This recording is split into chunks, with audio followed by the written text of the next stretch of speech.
Kami bersyukur Tuhan buat setiap anugerah-Mu dalam kehidupan kami. Kami ada sampai hari ini karena kemurahan-Mu. Kami bisa berdiri hari ini memuji, mendengar kebenaran firman-Mu karena anugerah-Mu juga Tuhan. Terima kasih. Saatnya Tuhan Kau berbicara terus kepada setiap kami. Nyatakan pribadi-Mu di tengah-tengah kami Tuhan. Supaya kami betul-betul menjadi umat yang layak seperti Alkitab katakan, yang bisa Engkau pakai Tuhan, menjadi alat-Mu. Sepanjang kami masih ada di muka bumi ini, pakai setiap kami semuanya. Terima kasih Yesus, berbicaralah, sampaikan semuanya. Hanya di dalam nama Yesus kami berdoa, haleluya, sama-sama katakan, amin. Silakan duduk saudara. Oke, silakan PPT-nya.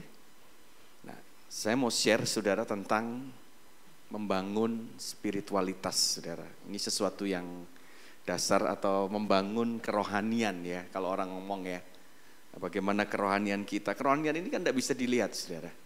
Ya, kita ini karena sesungguhnya kita ini adalah manusia roh yang diberikan jiwa dan tinggal di dalam tubuh.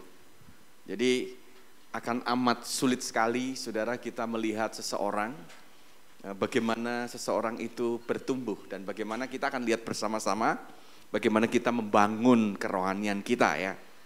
Nah selanjutnya, saudara kita lihat bahwa next, saudara seringkali kehidupan spiritualitas itu dilihat dari ini, berapa lama kita menjadi Kristen atau berapa lama kita melayani Tuhan atau aktivitas rohani kita. Saudara, saya katakan bahwa ini tidak 100% salah, saudara. Nah tetapi seringkali saudara kita akan dikagetkan dengan sebuah pertanyaan. Ada orang berkata, kok bisa ya?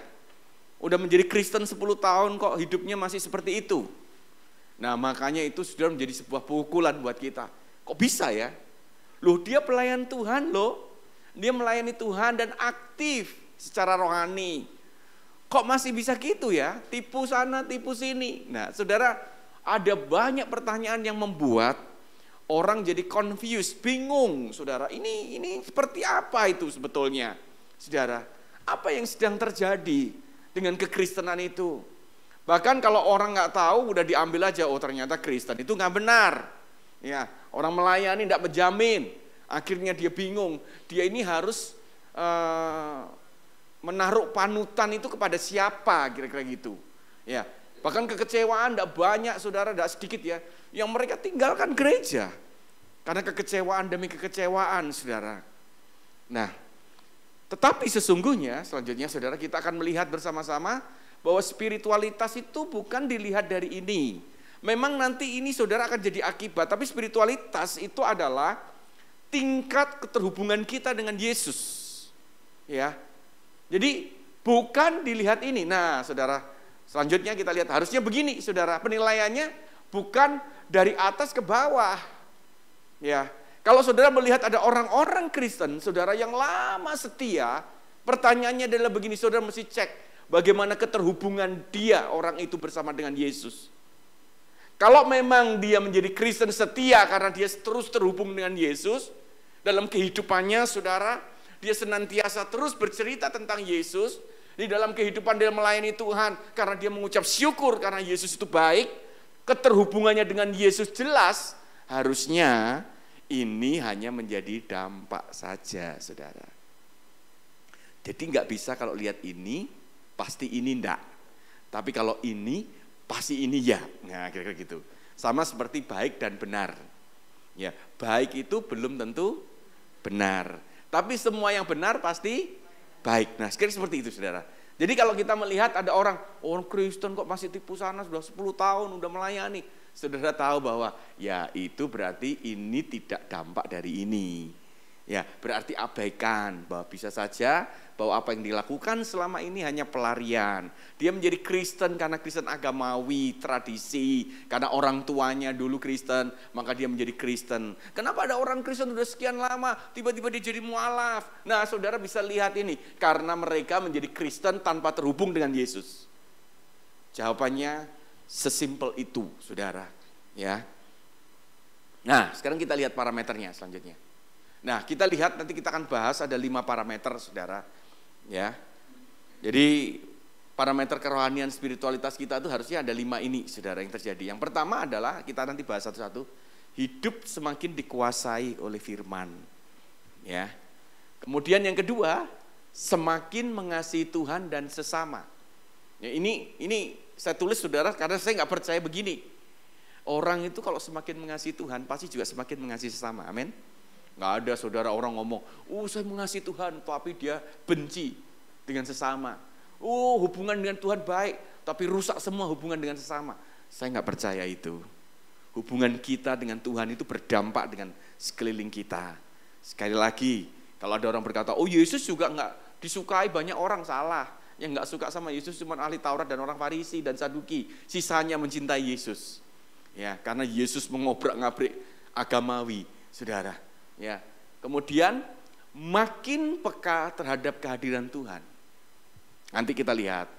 Kemudian ada disiplin rohani dan ada lapar dan haus akan Tuhan. Bisa saja, saudara, 5 ini nggak semuanya kuat, maksudnya begitu. Ya, sebetulnya kalau nggak salah ini ada kuesionernya. Nah, tetapi begini, saudara, bisa saja di titik-titik tertentu kita lemah, nggak apa-apa, kita perbaiki, saudara. Tapi harusnya kelima ini harusnya ada dalam diri kita dan kita mulai periksa hari-hari ini bagaimana, saudara, kita dilihat bahwa spiritualitas kita, saudara, ini akan kelima hal ini harusnya mulai bertumbuh di dalam kehidupan kita, saudara. Nah, sekarang kita lihat yang pertama, coba. Ya, hidup semakin dikuasai oleh firman. Kita baca Yohanes 15 ayat 7. Jikalau kamu tinggal di dalam aku dan firmanku tinggal di dalam kamu, apa, saudara? Mintalah apa saja. Lu bayangkan, apa saja loh, saudara. Yang apa? Kurang enak apa, saudara? Mintalah apa saja yang kamu apa? Kehendaki. Bayangkan. Dekatkan dan kamu akan apa? Menerimanya. Loh, kurang enak apa? Tapi sayangnya orang tuh ngambil yang di bawahnya aja. Mintalah apa saja yang kamu kehendaki, kamu akan menerimanya. Saudara, dia lupa bahwa yang terakhir itu adalah dampak dari yang pertama. Ya, harusnya, saudara, jika ya kita ini tinggal di dalam Yesus dan firman-Nya tinggal di dalam kita, baru minta apa saja yang kita kehendaki, Tuhan akan memberikan. Karena yang kita kehendaki tidak keluar dari kehendak Tuhan. Nah, ini prinsipnya, saudara. Jadi nggak bisa sembarang minta. Tuhan akan memberikan sesuai dengan apa yang menjadi kehendaknya dia. Nah, saudara, ini orang yang hidup semakin dikuasai firman ini akan yang pertama, dia akan menjadi pelaku firman. Nah, saudara, saya mau mungkin saya pernah sharing, tapi saya ulang lagi ya. Kegagalan orang melakukan firman itu sebetulnya bukan karena membaca, saya sudah membaca kok, tapi kok masih sulit ya melakukan firman ya. Nah, sebetulnya, saudara, kalau orang hanya membaca, tidak mungkin hanya langsung bisa melakukan. Makanya dia kehilangan missing link yang di tengah-tengah. Harusnya membaca, merenungkan, baru melakukan. Jadi kegagalan orang melakukan firman itu sama seperti orang gagal merenungkan. Makanya, saudara, kalau kita nggak belajar merenungkan firman, saudara, maka kita akan sulit jadi pelaku. Melakukan itu cuman apa, saudara? Itu otomatis ketika kita sudah merenungkan. Sama seperti ini, karakter itu terbentuk dari sebuah habits yang diulang-ulang terus-menerus, saudara. Sesuatu yang diulang-ulang ini akan melekat di dalam kehidupan kita. Ya, apapun itu, apalagi firman. Ya, saya mau ceritakan ini, saya cuma cerita ya, saudara. Ini sebuah contoh yang saya tunjukkan dampak yang begitu besar dengan pengulangan-pengulangan sesuatu. Kelas 2 SMP, saudara, saya ikut karate. Ya, saya ikut karate sampai kemungkinan semester 3. Berarti kurang lebih sekitar 6,5 tahun, hampir 7 tahun. Tapi, saudara, selama 5 tahun, waktu saya mulai SMP, SMA, saya berlatih setiap hari. Jadi setiap jam 4 sore sampai jam 6, teman-teman semua pergi bermain, saya berlatih. Saya di rumah berlatih 2 jam, setiap hari. Bahkan saya tambah kadang-kadang pagi, saya lari, saya bawa beban, saya latihan. Saya latihan setiap hari 5 tahun, 2 tahun waktu saya kuliah, saudara, nggak terlalu karena udah mulai kuliah, nggak ada tempat, nggak ada semua, cuman waktu kalau pulang liburan baru saya berlatih lagi. Tapi saudara semester 4, 3 ke 4 sudah Tuhan jamah hidup saya. Ya, begitu Tuhan jamah saya bertobat, saya tinggalkan karate. Tinggalkan. 25 tahun saya tidak pernah berlatih sama sekali. Sudah. Sama sekali menyentuh tidak. Udah berhenti saya pelayanan. Sampai akhirnya saudara, kira-kira setelah 25 tahun, mungkin tepatnya sekarang ini kira-kira bisa-bisa sudah 8 tahun yang lalu mungkin begitu saudara ya. 8 tahun yang lalu kemudian saya bertemu dengan Kowing dan beberapa bapak-bapak yang dulu mantan karateka semuanya, ceritanya kami duduk dengan Kowing dan kami ngobrol. Harusnya ini menjadi suku yang bisa kita jangkau, dikatakan gitu. Ternyata ada banyak semua karateka itu yang cinta Tuhan. Tapi karena gereja menyebarkan bahwa ini adalah roh kekerasan, sehingga mereka semua menjauh dari gereja. Di Hawaii ada yang namanya Karate for Christ. Dan itu sebetulnya udah lama, sudah anehnya kok baru tahu terakhir-terakhir. Padahal dulu itu sudah ada. Jadi Karate for Christ itu gini saudara, pendetanya semua itu karateka. Dia kalau bikin KKR saudara, dia bikin KKR yang datang itu saudara, preman-preman. Dia sebelum khotbah, dia bikin demonstrasi. Wah, dia pecahkan papan, dia pecahkan es, saudara. Di tengah-tengah pendetanya datang. Bukan kuat dan gagah, tapi rohku kata Tuhan. Dia khotbah, saudara. Nggak ada yang berani preman maju menentang. Tapi saudara, setelah dia khotbah di altar call, orang datang kepada Yesus, menerima Yesus sebagai Tuhan dan Juru Selamat. Itu pelayanan namanya Karate for Christ. Akhirnya saudara, gara-gara itu, lalu kita setelah ngobrol saudara, apa perlu kita turun lagi dan memulai pelayanan itu? Dan akhirnya setelah 25 tahun saudara, saya mulai mengulang lagi, saya mulai ambil 5 murid. Saya latih seminggu 2 kali. Tapi ini yang saya cerita, saya nggak ceritakan. Akhirnya pergerakan ini menghasilkan buah saudara. Ada 1 orang yang bertobat terima Yesus gara-gara karate ini. Setelah bertobat keluar dari karate, nggak apa-apa. Yang penting bertobatnya bukan ikut karatenya. Jadi dia ikut karate untuk titik akhirnya dia terima Yesus. Setelah terima Yesus, dia ngomong, saya nggak ikut lagi. Enggak apa-apa, sudah nggak usah ikut latihan lagi. Tujuannya bukan ini, tujuannya kamu sudah terima Yesus. Sampai hari ini dia melayani Tuhan di gereja kami. Yang ingin saya ceritakan adalah begini saudara. Dampak pengulangan saya yang kurang lebih 5 tahun intens, itu berhenti 25 tahun, dan saya masih bisa melakukan gerakan yang sama. Dan saya tidak perlu mengulang, hanya yang perlu saya ulang adalah namanya saja. Tapi gerakan, saya masih bisa melakukan, semuanya masih bisa.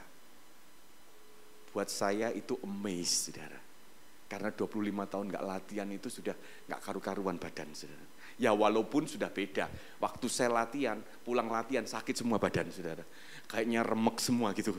Kok begini ya? Tapi oke, saya kerjakan 3,5 tahun dan dari 5 orang, 3 itu sudah dinyatakan memegang sapu hitam, 3 orang ini. Dan mulai melatih sekarang. Nah saudara, bayangkan ya, kalau olah tubuh yang diulangi berulang kali aja 25 tahun absen, masih bisa, dampaknya masih terasa. Bayangkan kalau firman itu yang diulang-ulang terus setiap hari. Maksud saya begitu saudara. Bukan 25 tahun, dampaknya itu kekekalan saudara. Itu akan terus menerus hidup dalam kita sampai kita mati. Loh, apa enggak luar biasa harusnya? Makanya saudara, kalau kita firman diperkatakan, diulang-ulang terus setiap hari, saudara bayangkan ini cerita saya ini. Saudara seperti latihan setiap hari. Ketika satu hari tiba-tiba saudara menghadapi masalah, tiba-tiba itu muncul dengan sendirinya semua firman itu. Tiba-tiba kita melakukan semuanya, yang kita lakukan adalah firman. Tiba-tiba hidup kita dalam kehendak Tuhan. Tiba-tiba kita berdoa sesuai dengan kehendaknya tanpa kita merekayasa. Ini kehendak Tuhan atau bukan? Enggak. Semua yang kita doakan dengan percaya, apa yang kita lakukan, Semuanya berada dalam kehendak Tuhan. Karena hidup kita dikuasai apa? Firman. Kenapa dikuasai?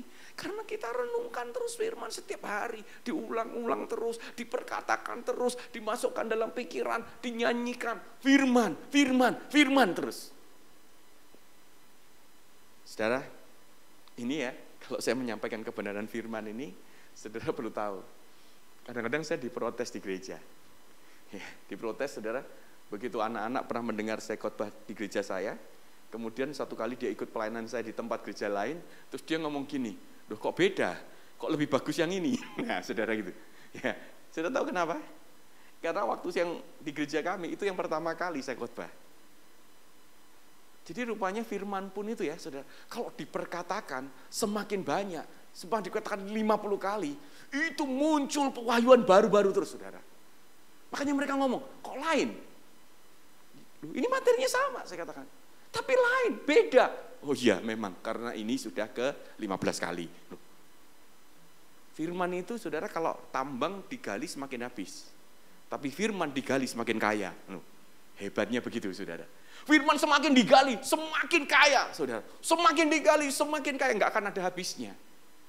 Ya, jadi saudara, mari kita cintai firman, saudara, renungkan firman, maka kita ini, ayat itu akan menjadi milik kita ini. Mintalah apa saja itu loh saudara, yang kamu kehendaki. Karena apa? Kita hidup dalam kehendak Tuhan. Karena kita berdoa sesuai dengan kehendaknya. Kita tidak keluar kehendak Tuhan. Ya, ini yang pertama. Yang kedua, kita lihat. Ya, semakin mengasihi Tuhan dan sesama, saudara, ini jelas ya. Kita ini pada dasarnya gini, kita mengasihi karena Allah lebih dahulu apa? Mengasihi kita. Jadi kita itu tidak bisa saudara pada dasarnya mengasihi siapapun atau apapun tanpa kita menerima kasihnya. Yang kita bisa lakukan kalau tanpa kasih Tuhan itu gini saudara, kita hanya bisa mengasihi diri sendiri, itu aja. Jadi kalau selama hidup kita hanya mengasihi diri kita sendiri, itu artinya kita tidak mengalami kasih Yesus dalam hidup kita. Kalau hidup kasih itu penuh, maka saudara mudah menyebar kasih itu. Kalau kita nggak punya kasih, apa yang mau disebar? Kecuali gini, hanya cukup untuk diri kita sendiri. Nah ini bahaya saudara. Ketika orang tidak mengasihi Tuhan, tidak mengalami kasih Tuhan dalam hidupnya, dan dia hanya mampu mengasihi dirinya sendiri, saudara, saya bisa katakan begini, saudara, seperti orang itu nggak punya hati. Nggak bisa punya hati. Karena hati itu berisi tentang kepedulian. Kepedulian itu berisi tentang ini, belas kasihan, ketidakpuasan ilahi, holy discontent, saudara, dan kerinduan. Itu dimulai dari hati. Kalau semua belas kasihan berubah jadi mengasihani sendiri, kerinduan berubah jadi kerinduan untuk dirinya sendiri, ketidakpuasan untuk yang penting aku oke, yang lain tidak penting, matilah hatinya. Lalu saudara nggak punya kaki. Kenapa saudara? Nggak punya keberanian untuk melangkah. Karena keberanian langsung dihancurkan dengan yang namanya keegoisan. Saudara, kok bisa seperti itu? Iya, karena keberanian berubah saudara menjadi ketakutan dan kekhawatiran. Orang yang takut khawatir saudara nggak berani melangkah kemana-mana. Kok bisa seperti itu? Iya, keegoisan, seorang semakin egois, semakin takut dan khawatir dalam hidupnya. Kasih yang sempurna melenyapkan ketakutan, firman Tuhan berkata begitu. Yang ketiga, nggak punya mata, saudara nggak bisa lihat visi dari Tuhan. Kok bisa? Karena visi dari Tuhan itu selalu berhubungan dengan orang lain, tidak berhubungan dengan diri kita. Kalau diri kita namanya bukan visi, tetapi ambisi. Nah jadi saudara, keegoisan itu membuat kita nggak punya hati, kita nggak punya kaki, kita nggak punya mata. Buat apa? Itu yang disebut garam yang tawar, dibuang dan diinjak-injak orang, saudara. Ya, jadi ini penting sekali, saudara, bagaimana kita ini mengalami kasih Tuhan setiap hari di dalam kehidupan kita, saudara. Setiap saat kita merasakan cintanya Tuhan, kejar, begitu cinta itu meluap dalam hidup kita, kita akan mampu mengasihi siapapun, termasuk orang yang membenci kita. Itu bisa terlepas kita bahwa kita mengasihi. Itu bukan karena dikondisikan, bukan. Itu tiba-tiba terjadi aja spontan dan kita tidak bisa jelaskan. Aneh ya, kalau saya lihat dia sudah gak marah lagi, gak sakit hati lagi. Tapi malah saya melihat dia, saya penuh dengan belas kasihan. Itu artinya kita sudah berlimpah dengan kasih. Semakin mengasihi Tuhan, akan semakin mengasihi apa? Sesama. Oke? Nah, ukur, lihat saudara. Ya, kalau ini, oh iya aku udah ngalami itu. Oh, aku peduli dengan yang lain. Hidupku bukan untuk diriku sendiri. Aku selalu memikirkan orang lain. Oh iya, semakin mengasihi Tuhan, semakin mengasihi sama. Nah, ini yang kedua parameter. Nah, yang ketiga. Nah, makin peka terhadap kehadiran Tuhan, saudara. Ibrani 1 ayat 1.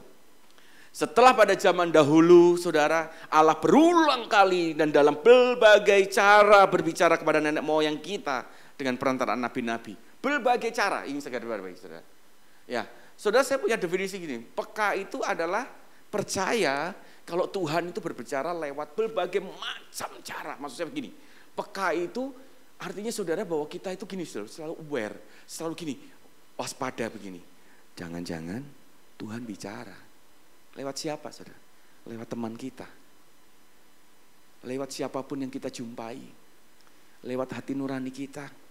Lewat mimpi kita. Ya memang walaupun semua mimpi juga tidak begitu, saudara. Ya, ada mimpi yang memang kita buat sendiri karena kita pikirkan terus-menerus jadi mimpi. Tapi mimpi dari Tuhan berbeda. Ya, bisa audible, bisa penglihatan, saudara, bisa intuisi Tuhan gerakkan, bisa karena cuaca keadaan sekelilingnya. Yesus semua, ada ayatnya semua, saudara. Ya, jadi saudara, artinya begini kan, bahkan binatang pun juga bisa bicara kan. Petrus bertobat gara-gara ayam berkokok loh, saudara. Kalau ayam hari itu kesedak tidak bisa berkokok, mungkin Petrus bukan menyangkal 3 kali. Petrus akan menyangkal terus kira-kira. Sampai akhirnya ayam berkokok baru dia sadar. Yesus pernah ngomong, ya kan? Sebelum ayam berkokok kamu menyangkal aku 3 kali. Begitu ayam berkokok, dia sadar. Siapa itu, saudara? Kalau nggak Tuhan mengingatkan lewat binatang juga. Ya, jadi saudara bisa bayangkan ya kalau kita ini peka terhadap kehadiran Tuhan itu artinya bukan hanya di ibadah, tapi di dalam kehidupan kita sehari-hari, saudara. Kita melihat situasi dan kondisi, kita melihat ada orang yang susah, jangan-jangan Tuhan bicara loh, saudara, di situ. Tiba-tiba Tuhan gerakkan, kasih dia, beri dia. Tiba-tiba Tuhan katakan, kunjungi dia. Loh, tiba-tiba hanya lihat televisi, tiba-tiba lihat susah, tiba-tiba langsung teringat teman kita. Loh, jangan dianggap gini, ini ingat-ingat aja. Enggak. Jangan-jangan ada apa ya Tuhan ya? Langsung telepon aja. Sorry, halo, apa kabar? Dengaran kamu telepon. Iya, tiba-tiba Tuhan ingatkan kamu. Apa yang sedang terjadi? Oh ya, aku lagi punya masalah. Nangis, saudara, lihat saudara. Tuhan sayang sama kamu karena Tuhan ingatkan. Wah, terjadi revival, saudara. Saudara doakan. Makanya saudara, kalau kita peka, saudara, setiap saat, saudara, kita itu bisa mendengar Tuhan berbicara lewat berbagai macam cara dalam kehidupan kita. Tuhan tuh tidak berbicara secara audible. Saya aja nggak pernah sudah dengar audible, saudara. Hei Budi, saya nggak pernah dengar, saudara. Yang saya dapat biasanya Tuhan berbicara dalam hati saya aja. Tiba-tiba begitu, Tuhan cuma ngomong, beri. Tiba-tiba Tuhan ngomong, lihat, gitu aja, lihat. Terus saya mulai ngomong, Tuhan mau apa? Saudara, saya mau beritahu, semua apa yang kita buat hari ini cuma satu aja. Tuhan tidak ngomong secara audible. Tapi saya melihat situasi, kondisi, saya melihat, kok begini Tuhan? Harusnya kan nggak begini. Saya mulai ngomong, Tuhan boleh nggak kalau kami buat seperti ini? Loh Tuhan, kan apa yang harus kami lakukan nih? Lihat kondisi keadaan sekarang seperti ini nih. Di NTT seperti ini nih, Tuhan ini kantong Kristen, apa yang kita lakukan? Saya mulai ngobrol sama Tuhan, tapi Tuhan sudah berbicara ketika saya melihat. Lewat siapa, saudara? Teman yang bercerita. Bayangkan, loh, berarti saudara, semua tiba-tiba karena situasi dan keadaan, tiba-tiba terjadi dalam kehidupan kita, dan Tuhan berbicara. Coba kalau kita hanya berpikir audible, aku gak pernah dengar Tuhan kok, maka kita gak pernah buat apapun di dalam kehidupan kita. Kita gak pernah menolong siapapun dalam kehidupan kita. Fokus kita cuman hanya diri kita sendiri. Kita senang kalau Tuhan ngomong untuk diri kita, tapi kita gak menikmati ketika Tuhan berbicara untuk orang-orang sekeliling kita. Kita adalah garam, Kita adalah terang. Ya. Tidak ada yang namanya kegelapan. Yang ada adalah ketiadaan terang. Di mana ada gelap, karena di situ tidak ada terang. Kalau ada terang, gelap itu tidak ada. Ya kan? Jadi saudara, kalau sampai hari ini kita harus percaya ngobrol dengan anak kita loh. Jangan salah loh, anak kita mungkin cucu kita. Jangan dipikir dia Tuhan tidak bisa pakai untuk bicara loh. Hal yang sederhana loh. Ngomong-ngomong, tiba-tiba dia nyeplos, gitu, membuat kita kaget saudara. Tuhan bicara loh itu. Dan kita bertobat, maksud saya begitu. Ya, saya pernah cerita atau enggak saudara, teman saya kehilangan dompet di pinggir jalan. Dia bingung, pusing-pusing, tiba-tiba ada tukang becak lewat, tanyakan, kenapa non? Hilang dompet pak. Ya doa toh, loh orang tukang becak loh saudara ini. Loh dia itu terus baru sadar saudara, terus dia diem gini, loh kenapa saya gak berdoa? Loh, siapa yang bicara? Loh tukang becak itu bukan orang Kristen kok. Mungkin tukang becak yang biasa ngantar orang Kristen kira-kira gitu kan. Sambil jalan gini loh sudah dia ngomong ini. Ya doa toh. Loh, bener juga ya. Doa dia saudara. Tuhan tolong. Ketemu loh dompetnya saudara. Dia bersaksi saudara. Saya dengar gini. Ya Tuhan. Saya sampai, aduh. Saya punya teman saudara. Ini bicara baptisan Roh Kudus nih. Ada orang didoakan. Tak baptis Roh Kudus saudara. Satu kali dia naik becak. Tabrakan saudara. Waktu tabrakan melompat. Bahasa roh saudara. Penuh Roh Kudus. Serius ini. Saya dengar kesaksian gini. Hah? Maksudnya gara-gara tabrakan kamu bahasa roh dan penuh Roh Kudus. Iya. Loh, cara Tuhan unik kan? Ya. Ya nggak tahu saudara bagaimana. Jadi mungkin luar saking kagetnya. Wah langsung bahasa roh dia saudara. Ya tetap luka. Bukan tiba-tiba terus dia nggak luka apa-apa. Luka saudara. Tapi jatuh bahasa roh. Wah bahasa roh tiba-tiba. Penuh Roh Kudus saudara. Bayangkan kalau sudah mendengar hal seperti itu berarti Tuhan itu bisa pakai cara apapun sudah untuk menjamah dan menjumpai kita. Tuhan bisa pakai cara apapun untuk berbicara dalam hidup kita. Kalau kita mau peka, sekarang mulai gini saudara, hati-hati. Gak peduli itu anak cucu kita kalau ngomong, perhatikan dengan baik-baik. Jangan Tuhan ngomong sama kita. Bukan hanya itu, mungkin pembantu rumah tangga kita, asisten rumah tangga kita. Hati-hati saudara, artinya gini, Tuhan ngomong ya. Satu kali saudara, saya percaya ini Tuhan berbicara kepada saya. Saya khotbah di gereja ini. Tiba-tiba istri saya cerita sampai di rumah. Dia cerita gini, dia sebut nama A. Dia senang sekali loh sama khotbahmu. Tapi saudara, begitu dia ngomong begitu saudara, saya langsung lemes loh saudara. Kenapa kok saya lemes? Karena orang ini saudara ternyata saya sudah tahu dengar sebelumnya. Orang ini saudara orang belum bertobat. Tapi istrinya cinta Tuhan, dia diajak ke gereja, dia menghindar. Tapi setiap kali dia dengar nama Yesus, dia keluar saudara. Dari gereja. Lah kok pertanyaan kok dia menyukai khotbah saya? Artinya apa saudara? Berarti saya jarang nyebut nama Yesus kan berarti? Tahu maksudnya?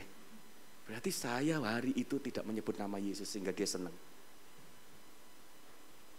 Waktu dia ngomong, saudara, saya langsung diam. Saya ngomong gini, Tuhan ampuni saya. Kau berbicara kepada saya hari ini. Ternyata khotbah saya tidak cerita Yesus hari itu. Padahal beritanya kelihatannya baik, saudara. Tapi hari itu sampai sekarang saya ingat. Baik-baik, saudara. Jadi belum tentu kalau orang suka itu pasti bagus. Maksud saya begitu. Jadi jangan senang sekali, saya diberkati. Siapa dulu saudara yang ngomong? Gitu kan? Ya kan? Sama seperti itu. Jelas saudara, tiba-tiba seperti, jadi Tuhan tuh enggak ngomong gini, kamu khotbahmu enggak ngomong tentang aku ya? Enggak. Cuman ngomong, dia seneng loh sama khotbahmu. Siapa? Dia sebut namanya. Langsung lemes saya saudara. Oh berarti saya enggak nyebut nama Yesus hari itu. Saya ngomong Tuhan, ampuni. Berarti saya khotbah tanpa menyebut nama Yesus. Saya bertobat yang mungkin. Simple, peka itu sudah. Setiap saat Tuhan bisa berbicara. Nggak harus nunggu. Harusnya kamu khotbahmu kurang bagus ya, kurang ini. Itu biasa saudara, sudah biasa. Orang mengkoreksi itu biasa sudah. Ya. Jadi kalau Tuhan berbicara itu membekas dalam kehidupan kita dengan luar biasa. Amin. Selanjutnya saudara lihat.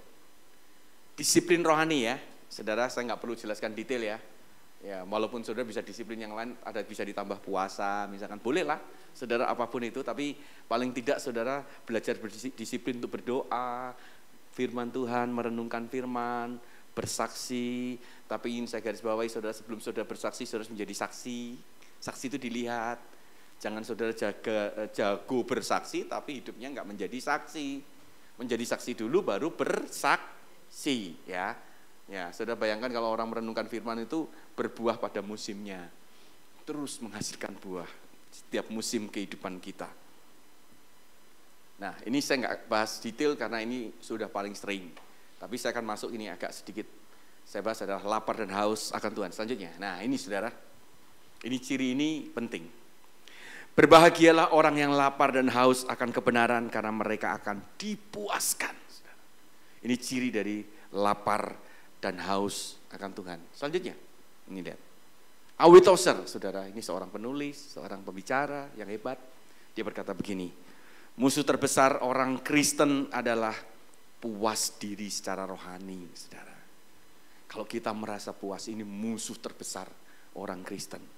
Kita sudah merasa tahu, kita sudah merasa bisa. Kita puas dengan keadaan kita hari ini, saudara. Ini menjadi sebuah peringatan terus-menerus. Saudara, orang kalau sakit itu enggak kepingin makan. Betul ya? Kalau lagi sakitnya parah. Cirinya kalau mau sembuh, kalau sudah pengen makan macam-macam. Berarti dia muncul rasa lapar. Orang sakit, enggak ada laparnya. Saudara, kalau saya sakit, mau diberikan misalkan saya suka bakso, kuasih bakso ini, enggak ada selera makan. Enggak kepingin makan. Tapi begitu, kok saya pengen nasi goreng ya, kok saya pengen rawon ya, kok saya pengen soto. Nah itu mau sembuh berarti saudara. Ya, berarti kami itu ada satu leader saudara, dia sakit, baru keluar kemarin hari Selasa, 1 bulan di rumah sakit, masih muda. Ya, dia leader gara-gara dia ada kista, dioperasi, ternyata setelah dioperasi dia makan muntah. Setelah dilihat lagi ususnya lengket. Terus kena pankreasnya, jadi semua saudara. Jadi dia nggak bisa makan hampir 3 minggu lebih. Kesakitan setiap makan keluar, akhirnya dia disonde. Masih sangat muda saudara, dia disonde saudara. Dia ngomong kalau jangan dikunjungi, tapi waktu anak saya video call dan saya berdoa sama dia dan saya ngomong, dia udah mulai tertawa. Oke, berarti saya mau ke sana ya. Saya datang ke dia, saudara, dia udah mulai seger, dia udah mulai boleh makan bubur. Terus saya tanya gini, sejak kapan boleh makan? Baru saja beberapa hari ini, gitu kan. Terus kamu sekarang pengen makan apa? Sudah banyak, sudah saya list semuanya. Nah itu sehat artinya saudara. Kalau dari awal nggak suka makan apa, udah bisa makan, saudara. Lihat makan, dia di bayangannya sakit saudara. Sudah kok, ini sudah saya list, mungkin saya akan bayar 3 bulan ke depan. Dia kepingin apa, dicatetin semua. Karena udah rasa lapar. Ciri dari orang yang sehat secara rohani adalah selalu lapar dan haus akan kebenaran. Kalau udah nggak lapar, saudara, bahaya, saudara. Kita merasa puas, cukup, ngeri, saudara. Nah, selanjutnya. Nah, lapar dan haus akan Tuhan itu tanda roh dan jiwa kita yang tumbuh, saudara. Kenapa kok nggak saya kasih tubuh? Karena tubuh itu dikasih makan pasti tumbuh, saudara. Ya, entah tumbuhnya naik ke atas atau ke kiri kanan. Bahkan kita mengurangi, ya kan? Kalau bisa tubuh kita kalau sudah seusia-usia seperti ini tidak usah tumbuh lagi lah kira-kira. Berbahagialah seperti itu. Tapi roh dan jiwa itu tanda kalau kita ini akan terus bertumbuh adalah ketika kita lapar dan potensi kebangunan rohani, saudara. Asbury itu ternyata dari sejarah sudah mengalami 3 kali revival ternyata. Jadi bukan yang tahun 2022 ya. Asbury, kalau saudara pernah dengar nggak Asbury itu?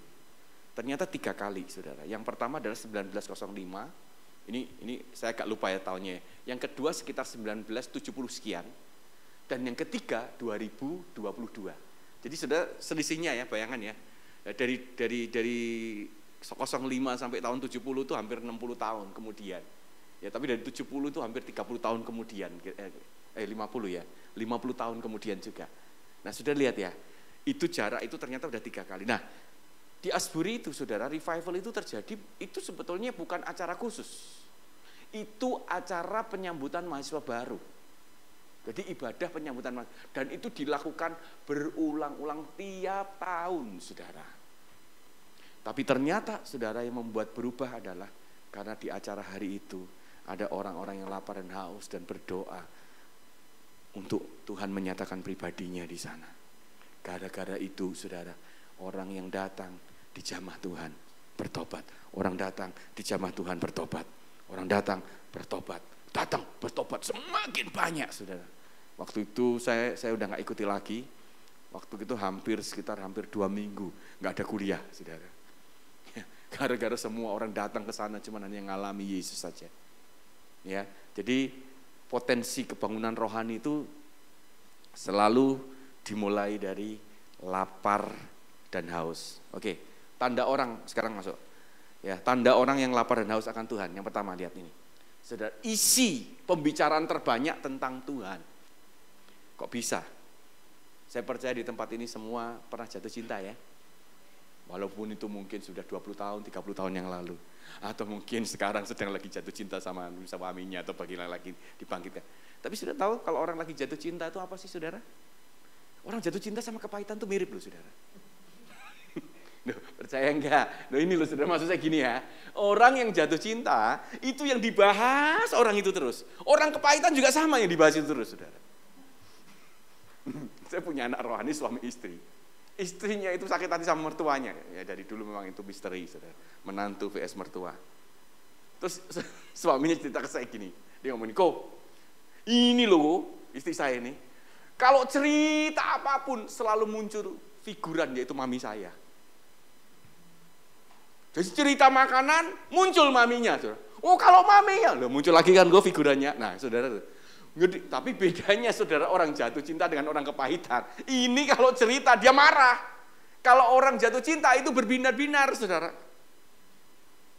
Jadi saudara, kalau saudara jatuh cinta sama Tuhan, harusnya di mana-mana kalau engkau cerita, engkau akan hubungan ini Tuhan itu hebat. Engkau akan cerita tentang Tuhan karena kita sedang jatuh cinta sama Tuhan.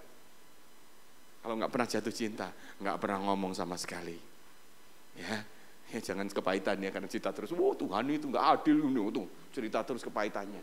Tapi saudara, isi pembicaraan terbanyak adalah tentang Tuhan. Selanjutnya, mengejar kebenaran, persekutuan dan pengajaran. Ngejar terus, pengen tahu saudara, pengen belajar melalui firman Tuhan, melalui orang-orang, pengen rindu terus belajar terus. Saudara, ini orang, tanda orang yang lapar akan Tuhan. Ya, kemudian berfokus pada menghubungkan konteks hidupnya kepada Tuhan. Apa konteks hidupnya? Artinya gini saudara, fokus gini saudara, apapun yang terjadi dalam hidup saya, itu pasti karena Tuhan, bukan karena saya. Apapun, dalam pekerjaan, dalam pelayanan, dalam keluarga. Kalau keluarga saya bisa seperti ini karena Tuhan. Ya, kalau pekerjaan saya bisa berhasil karena Tuhan. Kalau saya melayani itu dan pelayanan dan Tuhan menyatakan dirinya, itu Tuhan, bukan kita sama sekali. Konteks hidupnya selalu berhubungan dengan Tuhan. Tidak pernah ada dia mengatakan bahwa saya bisa, saya hebat karena saya persiapan. Tidak ada. Persiapan pun saudara, kuda diperlengkapi untuk berperang, tapi tetap kemenangan di tangan Tuhan. Kata Alkitab berkata begitu saudara. Ya, boleh kita mempersiapkan semuanya, tidak salah. Tapi tetap saudara, ketika kita persiapkan, muncul kemenangan pun, itu Tuhan yang membuat kita menang. Ya, jadi konteksnya seperti ini. Ini tanda orang yang lapar dan haus akan Tuhan. Kejar kebenaran. Konteks hidupnya cerita tentang Yesus. Terus pembicaraan terbanyak tentang Tuhan. Selanjutnya kita lihat. Ya, ini langkah praktisnya ya, pemuas dahaga ya. Ya, meditasi firman Tuhan, saya nggak perlu bahas detail, saudara, sama dengan Mazmur 1, 2, 3, tetapi yang kesukaannya ialah Taurat Tuhan, dan yang merenungkan Taurat itu siang dan malam. Ya seperti pohon yang ditanam di tepi aliran air, yang menghasilkan buahnya pada musimnya, dan tidak layu daunnya. Ya saudara, apapun sulipan yang diperbuatnya berhasil. Ya, ini. Jadi meditasi firman. Ya, saya nggak bahas ini detail karena udah jelas. Nah ini saudara, kalau orang semakin selanjutnya, naikkanlah doa firman Tuhan saudara. Kolose 3:16, hendaklah perkataan Kristus diam dengan segala kekayaannya di antara kamu, Sehingga kamu dengan segala hikmat mengajar, menegur seorang akan yang lain. Dan sambil menyanyikan mazmur dan puji-pujian dan nyanyian rohani, kamu mengucap syukur kepada Allah di dalam hatimu. Bayangkan saudara, dalam setiap apa yang kita lakukan, doa apapun, itu adalah firman yang kita lepaskan. Makanya kalau orang gak dikuasai firman, gak bisa saudara melakukan ini. Saudara doa pun saudara bisa klaim firman, saudara. Saudara melakukan apapun di dalam kehidupanmu, doamu, firman dilepaskan. Belajar, coba kalau berdoa dengan firman, diperkatakan, itu akan menjadi pemuas dahaga. Yang ketiga, bacalah buku atau media rohani dan berkomunitas dengan orang percaya, saudara. Ya, ini sudah jelas, saudara. Belajar untuk melihat, belajar dari orang-orang sekeliling kita, belajar dari buku, belajar mungkin dari terserah saudara kaset. Saudara kalau lihat YouTube, saudara pilih-pilih ya. Hati-hati, saudara. Sekarang serba online itu saudara bahaya. Kalau saudara suka dengan pengajarannya, saudara mesti cek pengajarannya. Suka itu karena apa? Kalau suka itu karena lucu, ya saudara itu tidak beda dengan stand up comedy. Tapi kalau saudara suka karena saudara itu nggak pernah membuat kita bertobat, saudara juga perlu koreksi. Karena akhir zaman orang akan melihat sesuatu yang enak kita dengar. Sekarang saudara mesti pilih-pilih. Walaupun itu makanan keras yang menegur kita, saudara, kita terima dan kita bertobat. Semakin kita hidup terus diperbaharui, semakin kita bertumbuh. Jadi jangan cuma asal, pokoknya dengar ini seneng, saudara. Ya. Jadi mesti pilih-pilih, saudara, pilih-pilah, saudara. Dan yang paling terakhir ini, Mark Peterson berkata gini, ini menarik, saudara lihat.